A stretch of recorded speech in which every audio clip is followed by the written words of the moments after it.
Hello, amazing souls. Welcome back to another episode with me on my channel, Cosmic Contracts. Today, it's going to be working with Black and Dragon. Black Dragon, sorry. So, the Black Dragon comes from Saturn, and Saturn, if you look across various religions, Saturn has a lot of importance. The hexagonal shape, if you see, and the 6 6, right? So Saturn is known for bringing in spiritual lessons as well as spiritual discipline. So so Saturn is a teacher, like a spiritual guru. When it comes, it is going to, it's not there to punish. Many people think like, oh, punishment, like when we look into astrology, right, we have something known as 7.5 years, and it's said that it comes 7.5 or 2.5 years, and it's said in everybody's lifetime Saturn enters, bringing in good phases, bringing in bad phases. But and then when the bad phase come, people say, oh, I'm being punished and this and that. But don't take it as a punishment. Look at a bigger perspective and see that it is here to teach you, because if we do not learn the lessons, then how are we going to evolve ahead?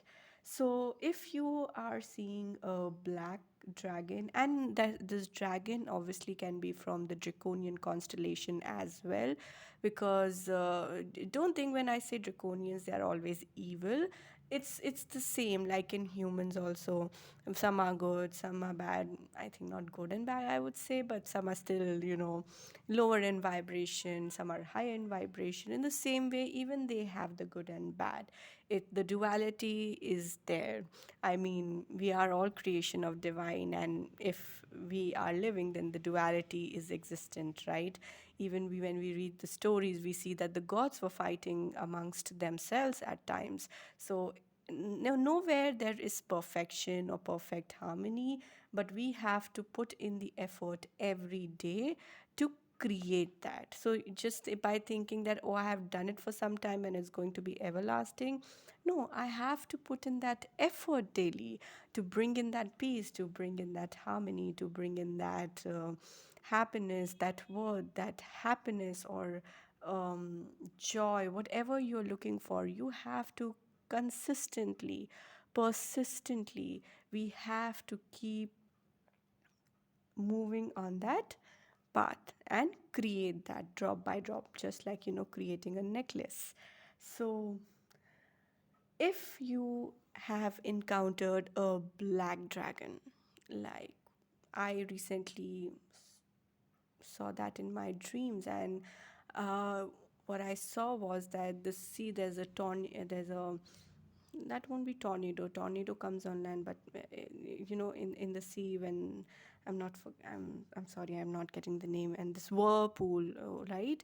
And the round thing comes, and I'm seeing that there's a ship, and I'm sitting. Not a ship, also it's a boat, and on that boat I'm sitting, and the whirlpool is going down, but kind of I'm really calm, and then there's some person in the sky, and from the sky, like, you can see clearly that the sky is darkish black and white, so it's going to be really stormy night or something. And then this person, like, there's a white sheet up in the sky, and the moment he's like, now who's coming, and he said some name, but I forgot the name. And the moment he removes that sheet, it's like, it's not a sheet, but it's like a cover, and the moment it removes, it's a black dragon. It's very huge in my dream. So black, and this is the second time I'm having black dragons, and since I've been talking about dragons, I thought maybe this is the time to share more about black dragons. So if you encounter a black dragon, then first of all, congratulations, there had been a spiritual test and you have cleared that. That is message number one. Second is, it is definitely like it's coming from Saturn. So it is here to help you evolve further. So maybe you have cleared a test and now you are supposed to grow more on the spiritual path. And in order to do that, you need certain discipline, like a more tough routine. Not tough when I say not a harsh one, but what I say is like bringing, making it your daily lifestyle, that discipline, that spiritual discipline. So that will only help you in growing spiritually. So sometimes, we are still having very deep rooted negative behaviors or patterns or habits, and we might not be aware. Maybe it's coming from our ancestry also, and we might not be aware. Like, for example, a very like yesterday my mother pointed out that, like, just like my father's side, I also love to sit and watch movies and eat, and then, just watch TV a lot and then eat. And I realized that this is a very deep pattern. I have talked about this on on my episodes, that I am struggling with food problems, and now it's better. But then, I still have a lot of problems when, good food comes in.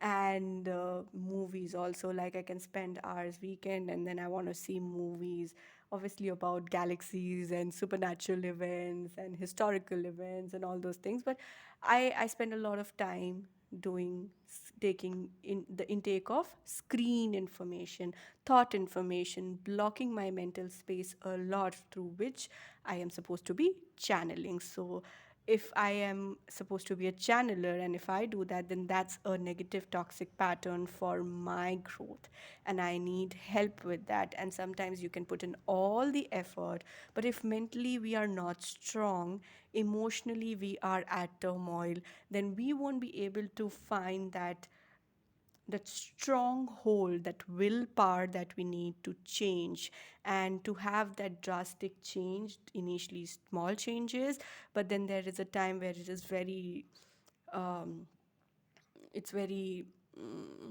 sticky energy, and it's not getting off you. And at that times you need the dragon energy. So when I did the white dragon episode, I told you, like, when they blow the air, it's so strong that the entire earth can shake. It's that, like, I'm just giving an example of the strength. It's not like the earth can literally, maybe, I'm not sure, but I'm giving you the strength in that. Say, no matter the dragon, your dragon energy is very powerful. I remember when I first went to a healer in LA. She told me that I have a dragon, and I had the same one that, it was in her drawing room. And I was telling her, when she said, "Did you look at my wall behind you?" And I said, "No." And then she showed me, and she's like, "Same, right?" I said, "Yeah." And it was like, whoa, like, she had the same dragon. And she said that, and at that time I didn't know how powerful a dragon can be. And I said, "But I don't know how powerful, like, what exactly can they do? They are in the ethers, and, like, they're not there physically, and how can they help me?" I had my doubts at that particular time. But she laughed and she said, "Oh," she said, don't underestimate, like, you can't even imagine, and that much powerful the power energy they have. And when you really get into deep, sticky situations, and you're finding it really hard, like, there is a time when you can do it on your own power, and then there is a time where you need to call in your spiritual team to get you out of that situation. And I think that, she said that, rather than me telling you, I think, you will get into situations, and then you will, when you'll call upon your dragon, or you'll work with the dragon, you will see the change. And I think what my dream signified was, because I had a lot of emotional chaos and wreckage in my personal life, and also coming from my past life. And when I saw, and always it was very, very disturbing, that my body would shake, I would feel choked in my chest area, and it felt like, something is pressing inside of me. It was a really heavy burden. And slowly I started working, and then seeing this dream, and then seeing myself being very calm in the whirlpool. It was a message that, yeah, it's still like, it's like the chaos is still there, but now you have learned to be calm and balanced. And that is true, that in many cases which triggered me severely, now they just like, they could have affected me for days or weeks or months altogether. But it's like, within moments, yes, the time it comes, you will shake a little bit. But what happens is that I quickly come back into my like come back to my center of who I am, and what I associate with, or what I want to believe in, rather than what the world has been dictating me so far. So, coming back to Black Dragon, so there is, you have reached a pivotal moment of transformation in your life, and that means that you were going through some turmoils or chaos or destruction, but it's more like, see it as a tower moment when you see the tarot cards and you see the tower moment, right? So tower moment is where things have to crumple. Those old 3D systems believes they need to crumple. Only then you would have the courage to build the new house or the new fort or tower, because as long it's still there and you're having the roof, you're like, okay, at least I have that, right? But now it is crumpled, it's gone, so you have to build. So now it's okay, so do not hold tight. It's time to let go and surrender. And black dragon is associated with water. So, elements, emotions, again, we are made of five elements, and water represents 70% of our body. That means 70% of energy. And when you see that, that emotion that we are generating is the energy through which we create our reality, manifest our reality. So, it is also holding a lot of wisdom and knowledge of emotions, of the depth of how deep. You can imagine how deep. We don't know how deep a sea is, so it is that deep, that it can go and bring out, retrieve the treasure of knowledge and wisdom.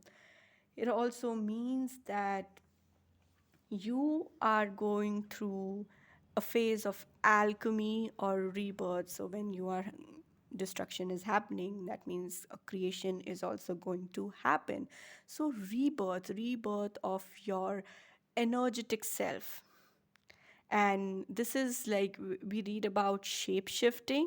I say we are energy shifters. So we shift our energy continuously. We are shifting and we are rising up. So rebirth of our energetic footprints.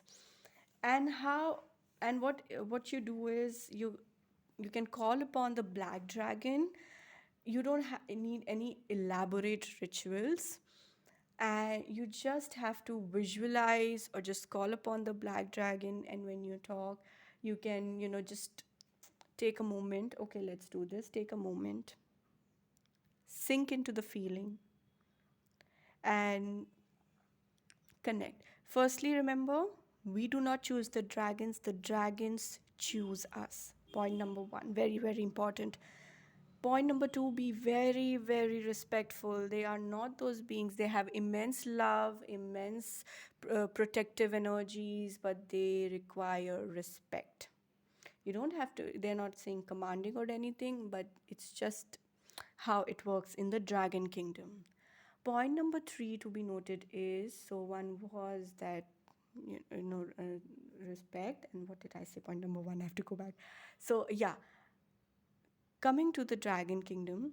So, yeah, point number one, they choose us. Point number two, be respectful, because they are like teachers of the universe and they hold a lot of wisdom. And in the times of Lemuria and Atlantis, they were here, but then, when the fall happened, they flew out. Some chose to stay, but then some are still in the ethers, but now they are coming back. And visualization is the key, or, connecting. Just connect with your heart space, right? Expand your heart space. And if, not just for black dragon, I'm just saying for generally, like if you feel a connection to dragons, close your eyes, get into your heart space, and start using your third eye, your psychic eye, to see into the other realms. And then you will start seeing, you will start sensing, you'll start feeling. You might see a color or something.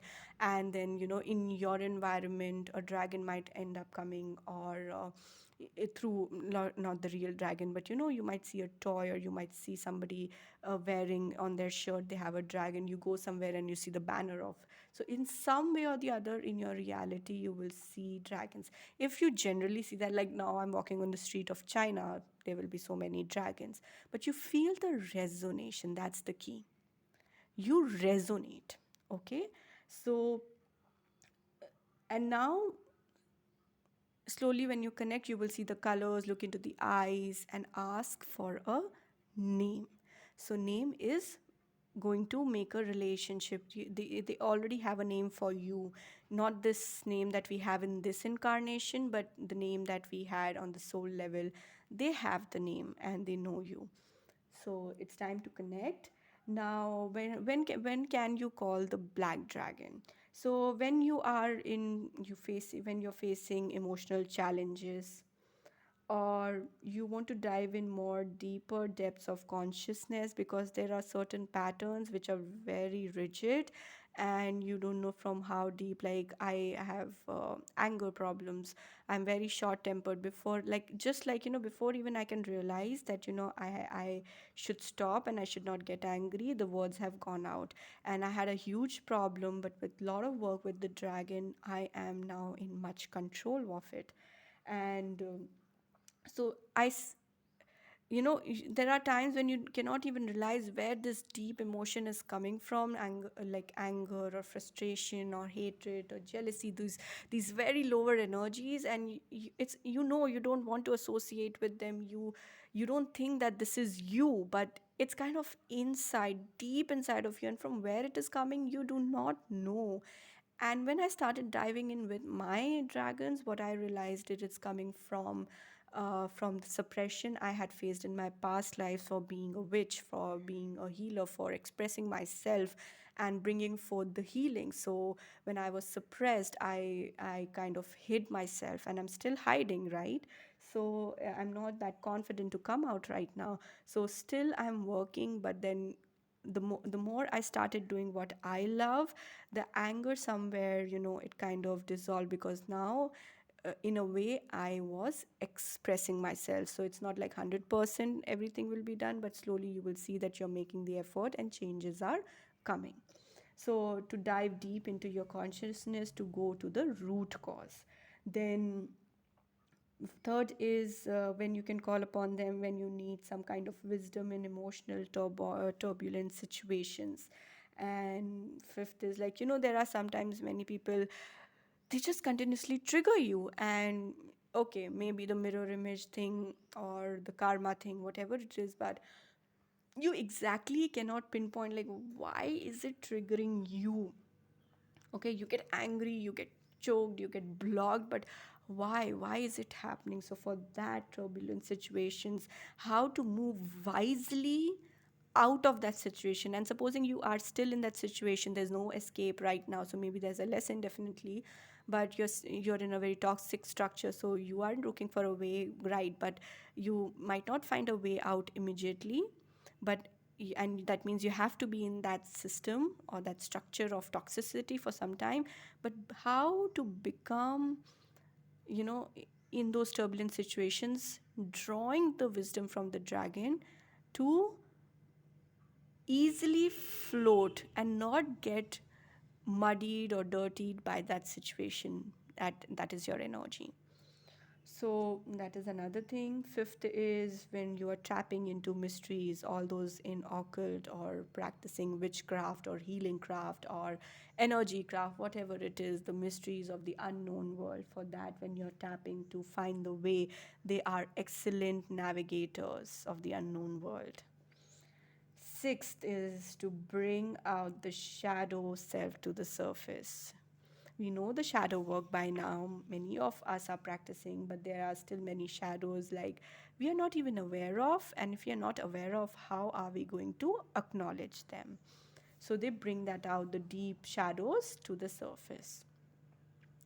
Now, when they are coming, remember, they are not just coming for small plans or small goal manifestation, but they are coming to those people who are here on the soul level. They are here to manifest the ultimate vision of 5D through their own creative, unique way, by spiritual discipline. So they're not just coming for these little tasks, right? They are coming to you first of all because you are already here with a divine plan. You are the volunteer, and you are coming here to manifest the ultimate vision of that 5D reality in this 3D reality. So you have to experience the 3D reality in order to find a way to 5D, because when you are stuck in the 3D, you're like, oh my god, I want this, and then you work hard to create that.